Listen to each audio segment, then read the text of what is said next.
11 जून 1993 India में पंजाब के गांव मूसा में एक बच्चा पैदा हुआ जिसका नाम सुधीर सिंह सिद्धू रखा गया। 2016 में सिद्धू सिंह ने इलेक्ट्रिकल इंजीनियर में डिग्री हासिल की और इसके बाद ये कनाडा चला गया। सुधीर को हमेशा से म्यूजिक बनाने का बहुत शौक था, लेकिन फिर कुछ ऐसा हुआ जिसने इसकी जिंदगी बदल कर रख दी। आइए इस हकीकत को जानते हैं रोमैन टीवी की इस शानदार वीडियो में।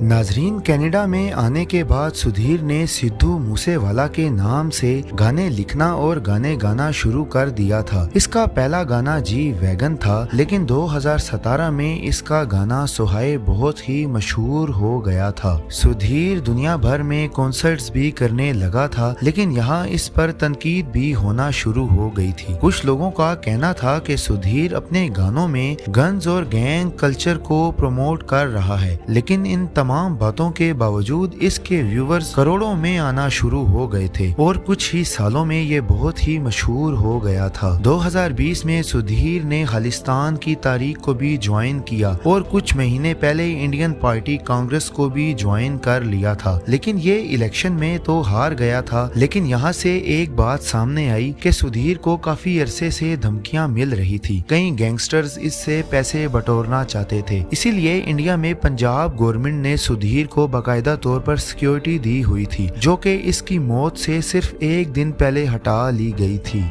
29 मई 2022 को सुधीर इंडिया में अपने इलाके के एक गांव में दो लोगों के साथ गाड़ी पर सफर कर रहा था कि अचानक हमला आवरों ने इस पर 30 गोलियां चला दी और मशहूर पंजाबी सिंगर सुधीर मूसेवाला मौका पर ही फौत हो गया। लेकिन यहाँ सवाल ये पैदा होता है कि सिद्धू मूसेवाला को मारा किसने? इसकी मौत के कुछ ही देर बाद एक गैंगस्टर जिसका नाम गोल्डी बरार था, इसने कत्ल की जिम्मेदारी कबूल कर ली। गोल्डी बरार का असल नाम सतिंदर सिंह है। ये भी कनाडा में ही रहता था और इंडियन पुलिस को कई केसेस में मतलूब था, लेकिन गोल्डी बरार के साथ इस कत्ल में एक और नाम भी जुड़ा हुआ है और ये नाम है लॉरेंस बिश्नोई का, और ये भी एक गैंगस्टर है जो अपने आप को स्टूडेंट लीडर कहता है। ये इस वक्त भी जेल में है, लेकिन लोगों का मानना है कि इसने गोल्डी बरार के जरिए सिद्धू मूसेवाला को जेल से कत्ल करवाया है। ये आदमी इंडियन एक्टर सलमान खान को भी मारने की धमकी दे चुका है। लेकिन ये सारा माजरा है क्या? असल में 7 अगस्त 2021 को इंडिया में एक आदमी जिसका नाम विक्रमजीत सिंह था, इसको कत्ल कर दिया गया। ये आदमी यूथ का लीडर था। ये आदमी लॉरेंस बिश्नोई के लिए काम करता था, लेकिन इसके कत्ल की जिम्मेदारी लॉरेंस ने सिद्धू मूसेवाले पर डाल दी और ऐसे ही इन दोनों में दुश्मनी शुरू हो गई थी। अब लॉरेंस सिद्धू मूसेवाला को कत्ल करना चाहता था, इसीलिए इंडियन पुलिस ने सिद्धू को सिक्योरिटी दे रखी थी। जिस दिन इसकी सिक्योरिटी खत्म की गई, उससे अगले ही दिन सिद्धू मूसेवाला को कत्ल कर दिया गया, जिसकी जिम्मेदारी गोल्डी बरार और लॉरेंस बिश्नोई ने उठा ली। नाजरीन, ये कत्ल या तो जाती दुश्मनी का नतीजा है या फिर सियासी, ये तो वक्त ही बताएगा। मिलते हैं अगली वीडियो में।